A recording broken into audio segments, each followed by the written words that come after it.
Coming to join us here tonight. I'm Liz Evans from the PHS. I just wanted to introduce the speaker series. This is our third of our speaker series. We decided as an organization that it was important just to hear from other people about their ideas. The point of the series is not to promote anything or anyone, but just to stimulate dialogue and thought. If you guys have any ideas of folks that you think would be additions to our speaker series, feel free to send me the names by email. We're open to suggestions, and we're welcome to controversial viewpoints. So that's the whole point of this, is to just push the debate a bit in Vancouver and to self-reflect about what we're all doing.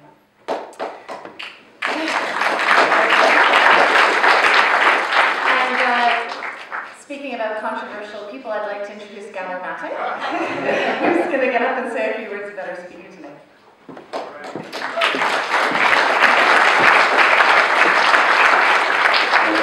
Thank you. I don't see what you think is controversial about me.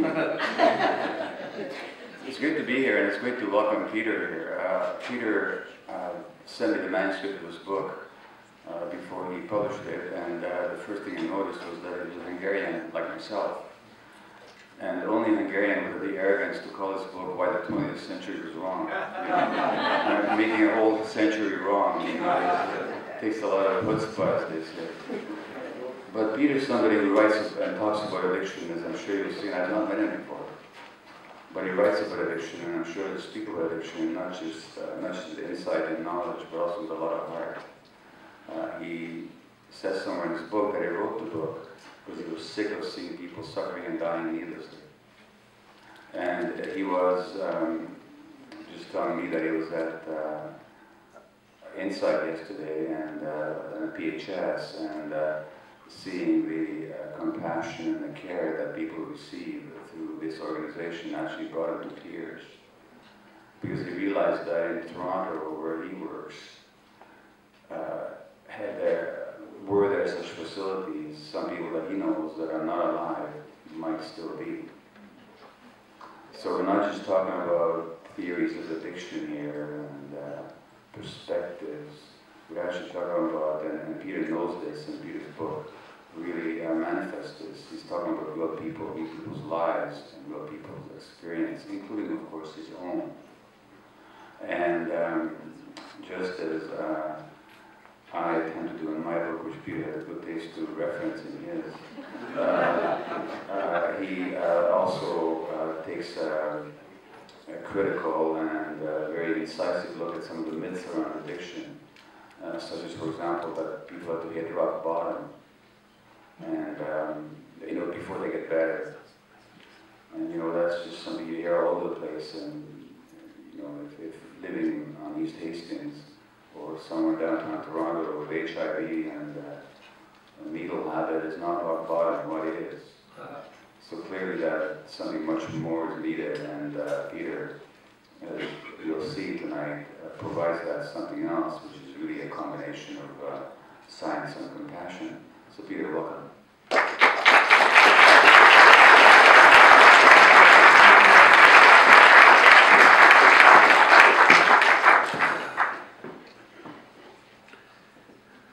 I'm Peter Ferentzy.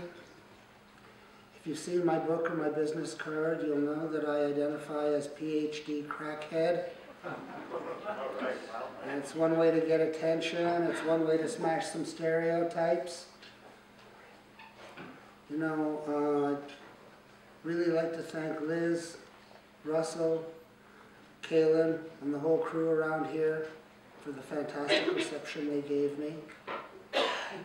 I want to thank Gabor for taking the time to come up here. Before I begin my talk, I want to tell you that I was given a crash course at Insight, so I did some of the work. I cleaned booths, for a couple of hours after use, got the experience. I was impressed by the efficiency, and when I saw PHS, which Liz was kind enough to show me around, I looked around and I thought about some of the people people that I had taken into my home, you know, and I couldn't have them live with me. And I took them to wherever I could in Toronto, the best places I could find. Some of them aren't with us. And when I saw what these people are doing, and I thought, holy shit, if we'd have had that in Toronto, a lot of these people that I love dearly, people I miss, would still be alive. It brought me to tears. And if you see my website, you know that I try to present some kind of a macho rebel role. I flex my muscles and stuff, but that didn't stop me from crying like a baby, because what I saw was fantastic.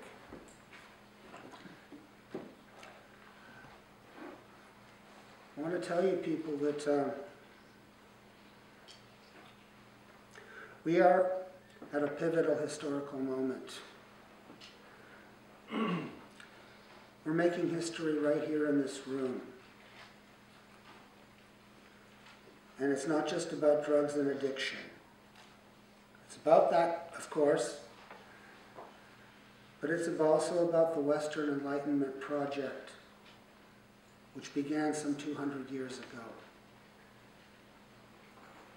That's when we started to decide that torturing people and degrading people was a bad idea, you know?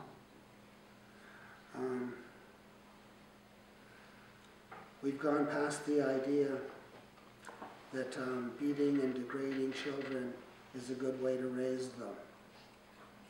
We've gone past the idea that all kinds of groups, usually people on the wrong end of a power relation, whether it's a woman, a servant, a this or a that, needs to be abused, smacked, degraded, and that you would improve this person. You know? This is how you turn your kid into a better lawyer, whatever. But the drug addict is the last remaining exception. Telling drug addicts that they need to hit bottom, that they need to suffer horribly before they can become decent, acceptable members of society. It's not a new idea. It's an extension of a very old idea.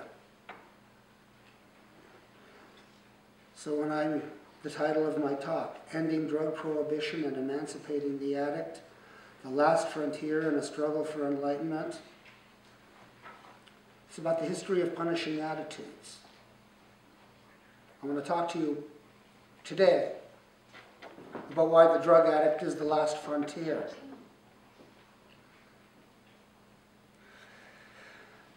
I didn't come here to discuss my story. You know, my recovery, my trials and my tribulations. My book isn't autobiographical. I'm not that kind of an author. You know, we all have stories.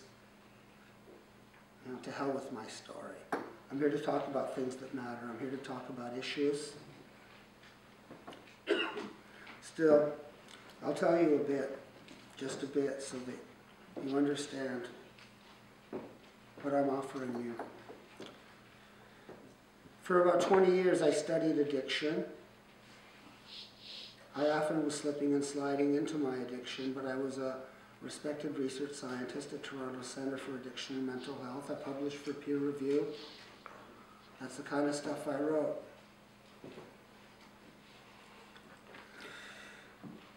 Over about a half a year ago, I made a decision.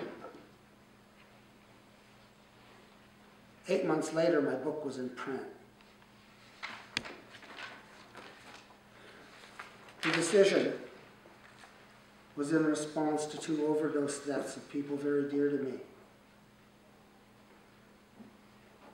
One woman was staying at my place.